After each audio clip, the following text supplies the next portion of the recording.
खाती मचल बाटे चूल हो। माने सबके दिल बेचैन बाकी कैसे आपके पाले ही पाले थी हाँ कि देखे में तू लगो तारू बड़ी ब्यूटीफुल हो कि तोहरा के पावे खाती मचल बाटे चूल हो। यहाँ के कहतनी कि बोल के बतिया ऐसन दिल दबाह करबो। आप लोग बोलेंगे है तरीके बियाह करबो। ये मैं बोलती हूँ अच्छा। फिर से आप कहिए की बोली के बतिया ऐसन दिल तबाह करबो।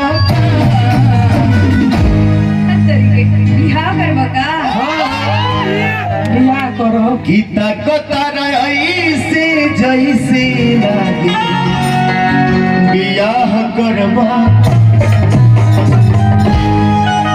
कि जियारा के नियारा राखे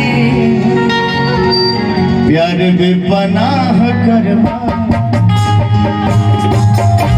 भैया और थोड़ा सा टोन अथवा रख लेना भैया। कि देखे में तू लगो तारू बड़ी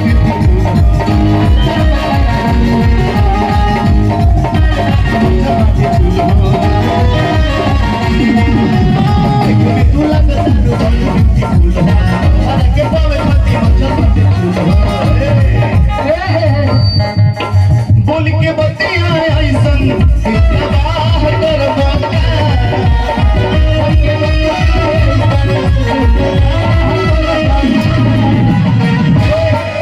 गीता को तारा ऐसे जैसे लागे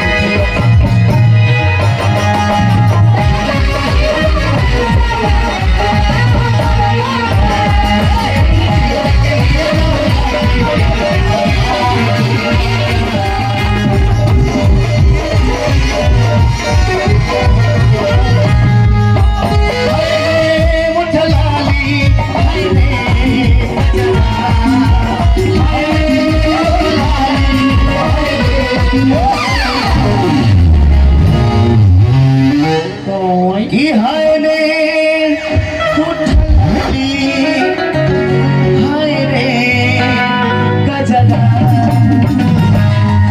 की जान मारे तहरो टोपी घघराए